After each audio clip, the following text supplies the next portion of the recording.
Tajuk kumpulan kami adalah pelaksanaan program mini estate sejahtera, meningkatkan taraf hidup penduduk di Kampung Pangi Kunak, Sabah. Objektif kajian kami ada dua, iaitu mengenal pasti jenis bantuan yang diberikan di bawah program mini estate sejahtera untuk meningkatkan taraf hidup penduduk Kampung Pangi di Kunak, Sabah. Dan yang kedua adalah mengkaji kesan pelaksanaan program mini estate sejahtera terhadap sosioekonomi penduduk Kampung Pangi Kunak, Sabah. Kampung Pangi merupakan salah satu daripada dua buah mukim yang terdapat di daerah Kunak, Sabah. Program mini estate ini siap dibina pada akhir tahun 2012. Kerajaan Sabah berusaha untuk memastikan membasmi kemiskinan melalui pelbagai program yang dapat meningkatkan ekonomi rakyat, terutamanya yang tinggal di luar bandar. Melalui program Message SLDB akan membantu penduduk kampung memajukan tanah mereka dengan memberikan bantuan keuangan seperti untuk penangkapan ikan dan peternakan ikan. Selain itu, disediakan juga kemudahan asas seperti rumah, bekalan air dan elektrik di bawah selian Jabatan Air Sabah dan Sabah Electricity. Analisis dapatan kajian yang telah kami jalankan berdasarkan objektif pertama adalah jenis bantuan yang telah diberikan di bawah program mini estate sejahtera Message bagi meningkatkan taraf hidup penduduk Kampung Pangi Kunak, Sabah. Responden kajian kami telah mengatakan bahawa bantuan yang telah diberikan adalah klinik kesihatan bagi kegunaan para penduduk di kampung berkenaan.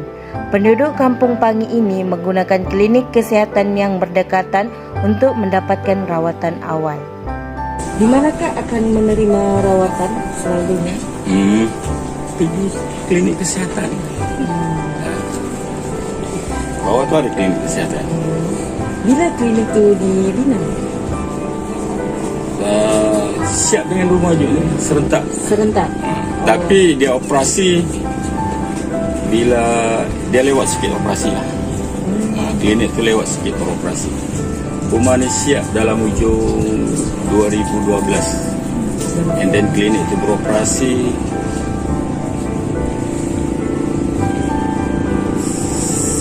sebelum pilihan raya.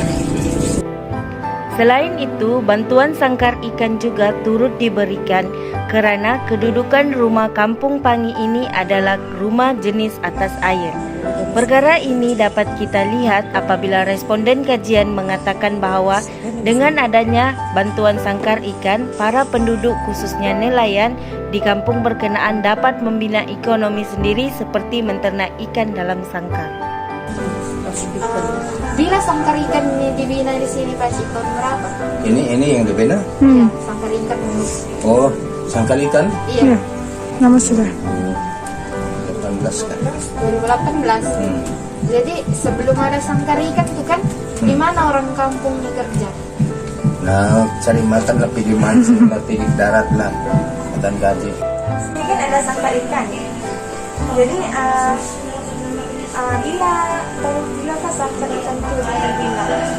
Sangkar ikan ada yang sudah lama, ada juga yang baru-baru. Jadi sebelum ada sangkar ikan kan, penduduk kampung ini mereka melakukan mencari rezeki bekerja sebagai apa? Sebelum sangkar ikan pergi di laut saya lah, ikan lain. Seterusnya, responden kajian kami mengatakan bahawa bantuan rumah di Kampung Pangi Kunak ini telah diwujudkan bagi meningkatkan taraf hidup penduduk yang memerlukan.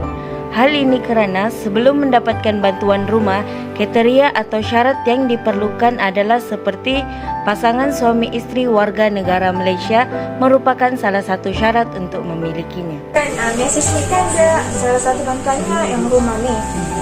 Untuk memohon rumah ni kan apa saja macam syarat yang diperlukan untuk memohon rumah? Syarat yang satu warga negara lain, kedua kawin yang lengkap lah segala dan yang betul-betul. Syarat kedua dia letakkan di situ, dia suami istri kena warga negara. Warga negara. Penduduk tetaplah. Bekalan elektrik dan bekalan air bersih merupakan perkara yang penting dalam kehidupan seharian.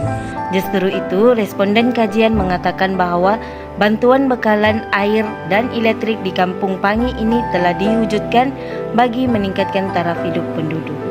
Jadi bila elektrik disalurkan di kampungnya macam 16. jadi sebelum itu dia adalah elektrik. Iya, iya. Jadi macam mana dapat masuk? Macam itu pakai sangkut saja. Nah, bila ada orang operasi itu dia ambil, kami punya wayar habis ya. Nah, gelap lagi. Oh, jadi adalah selama cik. Iya. Bila bekalan air bersih dibagi juga. Kurang lebih 2016. Bila elektrik disalurkan di kampung nih? Siap dengan itu ya. Message. Siap dengan itu program. Sebelum ini Pakcik tiada elektrik kan, jadi macam mana kehidupan di rumah yang tiada elektrik? Kat 3 bulan juga saya duduk sini tanpa ada elektrik tu. Jadi kami curi lah. Curi keran. Curi keran. Okay. Curi keran lah. Okay. Bekalan air bersih dia termasuk dengan pasangan elektrik dengan mesej sekali lah. Ya. Oh, jadi sebelum ini bekalan air dapat di mana lah? Tidak, kami terpaksa beli daripada pangkalan sana. Aku nak terpaksa pergi nak. Oh, terpaksa pergi nak ambil air bersih lah. Ambil bersih. Dan untuk elektrik kita juga macam kemudahan yang diberikan oleh kerajaan. Okey, jadi sebelum tiada elektrik ni, macam mana penduduk kampung sini dapatkan bekalan elektrik? Dia adalah tidak pakai elektrik, dia pakai lilin, pakai lampu itu nyatakan. Seterusnya, analisis dapatan kajian berdasarkan objektif kedua adalah responden kajian mengatakan bahawa kesan pelaksanaan program Mini Estate Sejahtera Message memberi kesan kepada sosioekonomi penduduk di Kampung Pangi Kunak, Sabah, yang mana jaringan perhubungan dan pengangkutan dapat dibina selepas adanya pelaksanaan program Message ini.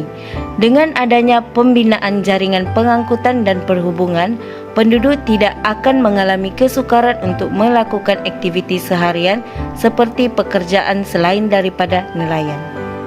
Adakah jaringan perhubungan macam-macam lain atau apa itu namanya jalan raya di sana tu dibina selepas adanya program Message ini? Jalan raya tu Pakcik? Jalan raya. Jalan masuk. Oh, jalan masuk ini? Iya. Yang di sini di Message ini. Anulah yang kontrak kita bekas membuat. Mau dibawa program Message Iya, kan? iya. Itulah semen semua itu. Panas. Selain itu, responden kajian kami juga mengatakan bahawa bantuan pembinaan tadika di kawasan Kampung Pangi ini dapat mengurangkan kadar buta huruf dalam kalangan kanak-kanak. Pembinaan tadika di kawasan perkampungan ni, adakah dia dapat mengurangkan kadar buta huruf dalam kalangan kanak-kanak? Membantu juga lah. Ya kan, budak-budak dapat belajar. Lepas tu pembinaan tadika di kawasan kampung ni dia dapat mengurangkan kadar buta huruf dalam kalangan kanak-kanak kah?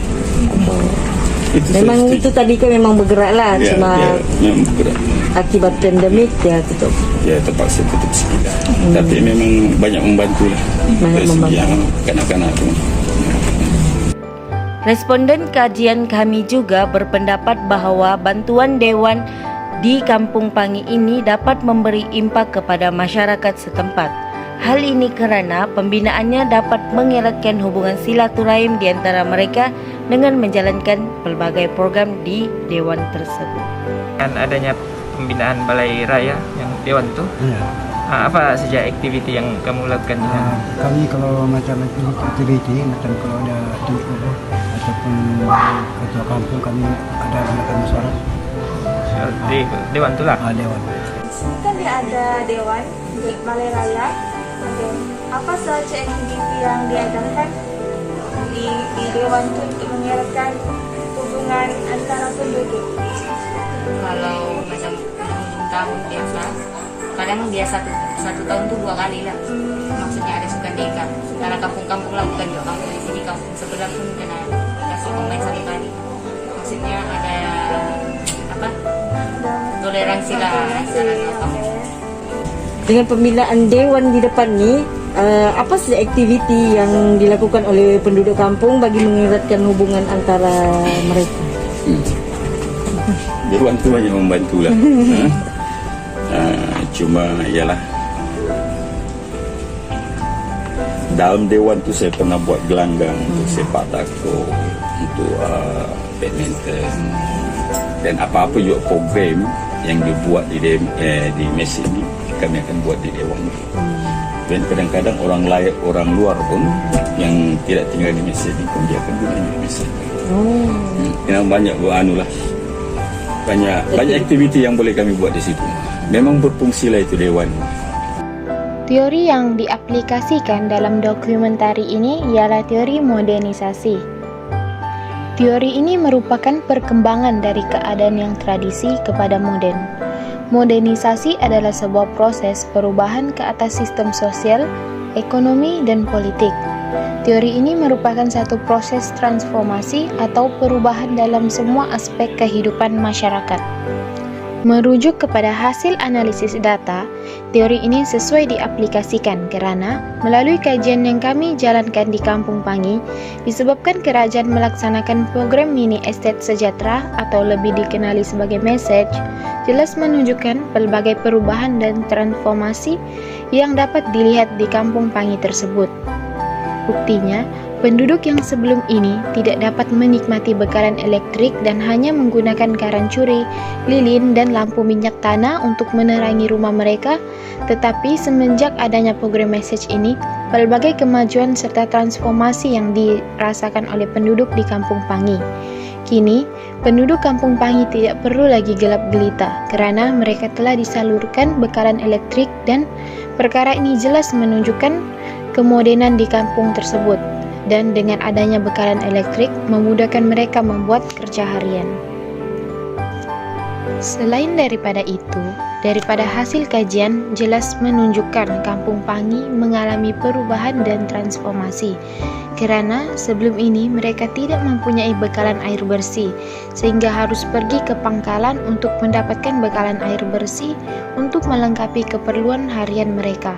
Tetapi semenjak adanya program message ini, mereka tidak perlu lagi pergi ke pangkalan kerana air bersih boleh didapati di semua kediaman penduduk Kampung Pangi. Bukan itu sahaja, dengan adanya pembinaan klinik kesihatan yang dibina di bawah program message ini, membuatkan penduduk Kampung Pangi mengakui bahawa taraf kesihatan mereka meningkat. Kerana apabila sakit, mereka lebih mudah mendapatkan rawatan dengan segera, disebabkan jarak klinik kesihatan yang sangat dekat dengan kediaman penduduk di Kampung Pangi. Hal ini kerana sebelum ini mereka menerima rawatan lebih jauh dari kediaman mereka, yaitu di Hospital Kunak.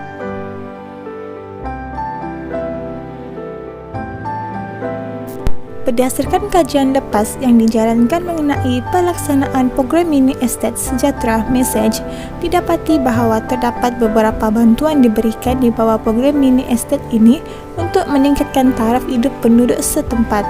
Salah satunya bantuan dari segi aktiviti ekonomi. Dalam kajian Aisyah Hosin, Rozosman Usin, Nur Huda dan lain-lain mengenai projek estate mini Rumpai Laut di Pulau Selakan Sempurna, Sabah, strategi pembasmian kemiskinan dalam kalangan komuniti nelayan, kajian ini menyatakan salah satu bantuan yang diberikan di bawah program message ini adalah bantuan penanaman rumpai laut. Bantuan ini diberikan untuk menangani masalah kemiskinan. Bantuan penanaman rumpai laut ini telah mengubah keadaan sosioekonomi penduduk dengan menyediakan peluang pekerjaan. Begitu juga, berdasarkan dapatan kajian kami, program mini estate sejahtera di Kampung Pangi ini juga telah memberikan bantuan dari segi penternakan ikan dalam sangkar, dengan memberikannya kepada 20 orang peserta message untuk menjana ekonomi mereka. Dengan adanya bantuan ini, ia sedikit sebanyak dapat menjana pendapatan penduduk Pangi. Selain itu, bantuan rumah turut diberikan di bawah program ini. Berdasarkan Buletin Duit Tahunan Kementerian Pembangunan Luar Bandar Sabah (KPLBS), program mini estate ini telah menyediakan perumahan kepada keluarga miskin tegar dan miskin yang berdaftar dalam sistem e-KASI. Segala bantuan yang diberikan di program ini sememangnya dapat meningkatkan kualiti hidup penduduk dan mengubah aktiviti sosioekonomi penduduk dengan menyediakan peluang pekerjaan dan keselesaan tempat tinggal. Dari segi isu semasa, dalam usaha pembasmian kemiskinan di Sabah, Kementerian Pembangunan Luar Bandar KPLB Sabah telah melaksanakan beberapa program, salah satunya program Mini Estate Sejahtera Message. Program ini dapat membantu penduduk luar bandar meningkatkan taraf sosioekonomi, utility dan pentadbiran di kawasan mereka. Dengan itu, pelaksanaan pelbagai program pembangunan masyarakat yang dapat membantu meningkatkan kualiti hidup penduduk di luar bandar. Kesan atau implikasi program mini estate ini adalah program ini dapat membantu meningkatkan sosioekonomi dan jurang kemiskinan penduduk bandar dan luar bandar. Dan itu, melalui program ini juga banyak bantuan kerajaan yang diberikan kepada penduduk di kawasan ini untuk meningkatkan ekonomi mereka. Sebagai contoh, bantuan keuangan diberikan untuk mengusahakan penternakan ikan, penanaman umpai laut, dan sebagainya. Kesimpulannya, program seumpama ini perlu diteruskan demi kelangsungan hidup penduduk luar bandar dan seterusnya meningkatkan sosioekonomi mereka. Kita ingin melihat bagaimana keadaan mereka selepas projek ini dijalankan. Adakah ianya mencapai matlamat yang telah dirancang atau adakah perlu diadakan sebarang penambahbaikan ataupun perlu diteruskan dengan keadaan sedia ada. Bantuan yang diberikan oleh pihak kerajaan dapat menjadikan pekerja menjadi pengusaha yang membuat kita bisa lebih maju dan ekonomi keluarga jadi lebih baik dan lebih sejahtera. Program ini berjaya mengubah taraf hidup masyarakat luar bandar yang membantu meningkatkan sosioekonomi dan seterusnya mengeluarkan mereka daripada kemiskinan.